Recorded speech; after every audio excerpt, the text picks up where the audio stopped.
Christine here with the Magnolia Firm, and I want to talk about all the things you need to negotiate when you are selling your company. So I think a lot of people think it's just the purchase price and that the hard part is finding the buyer, that's the bulk of the deal is trying to go find the buyer for a business. I wish that was the case. It is not the only thing. And it's probably maybe the easier part of the entire transaction. The hard part is holding the deal together and also all the other points you're going to need to negotiate through the deal. It is not just the purchase price. I wish it was. So we're going to go through each one real quick. It is also the closing date. You're going to have to negotiate that with the potential buyer. It's how long you plan on staying on to train the new buyer and help them with the business. So it's training hours and how fast you get to get out of your business. It's the earnest money deposit. So typically you do want to try to get a deposit when with the LOI to really have the buyer show how serious they are. It's not super common. I would say maybe 50% of the time, but it's always worth asking again to see if they're serious and especially if you have multiple offers on the table. Also, the a no retrade or a clause or disclosure, meaning and have them sign that when they sign the offer, because that really tells them up front, hey, like you're not at the last minute going to retrade, which means trying to change the price, saying, oh, we found this, we found that, oh, we don't want to pay that amount.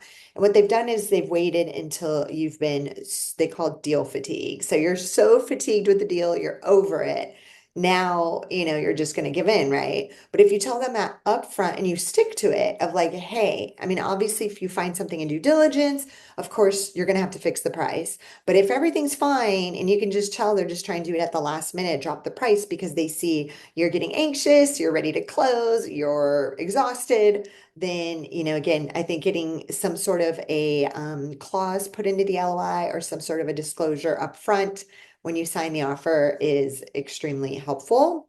Also, the working capital and any adjustments made for working capital, please put that in the LOI. There's been so many times where I've seen it come up in people's deals at the 11th hour, and that could be a really big sticking point, right?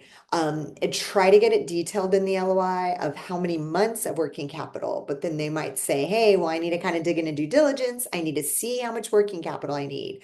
But again, if you can get some sort of a range up front, it doesn't have to be the exact number, but in the offer, then at least that's not being discussed at the very last minute within the purchase agreement the day before it's supposed to close.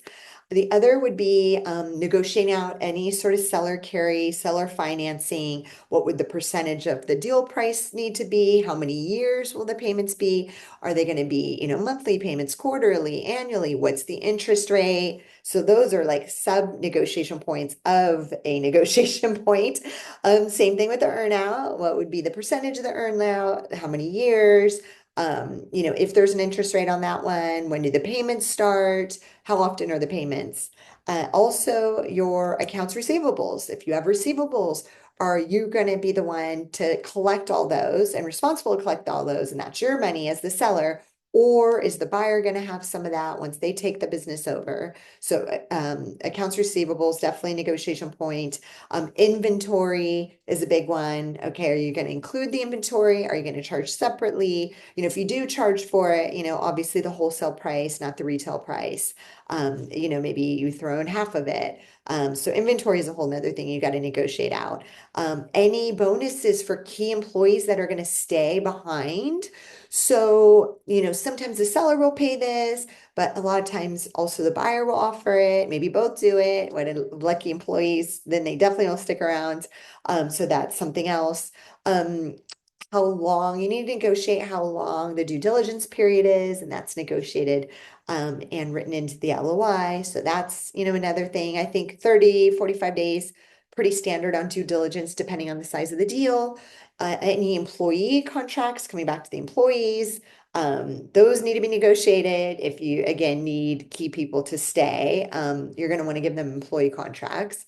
If the seller does decide they do want to stay as a team member for a period of time as an employee with the acquirer, that's fine too, but they'll need an employment agreement. That's got to be all negotiated out. What's the salary, bonus, structure, all that fun stuff. And then furniture, FF&E, so furnitures, fixtures, and equipment. That needs to be negotiated out. Or if you want to keep some of the businesses I personally sold of my own, there were some things, like a piece or two of furniture that was really important to me out of my wellness spa. Obviously I negotiated that up front, so then they didn't take the spa over and see this beautiful piece of art missing off the wall. I had negotiated up front, so that they knew I was taking it. And then any other assets that might be sitting on the balance sheet but are going with the seller.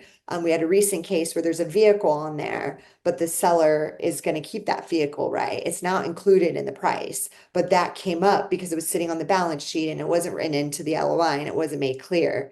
So that would be another thing. I think that's everything. This is a list I spent the last week kind of accumulating and thinking through. But again, that's why, and it doesn't necessarily have to be us at the Magnolia Firm, which of course we would love to help you with your deal and run your deal for you, but at least, an advisor on board, because I do see a lot of sellers right now attempting to sell their own businesses. And I see all the things that they're, not, they're getting screwed over on, to be perfectly honest. I see it day after day and it breaks my heart because again, I think these are things they didn't think of. Maybe there are things they don't really understand, and again, the buyer comes in with a lot of confidence and, a heavy negotiating hand.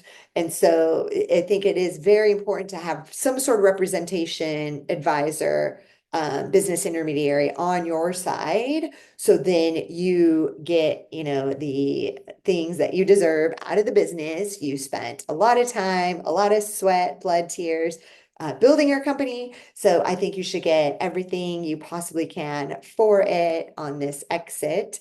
Of course, reach out to myself or my team if you have any questions about any of this.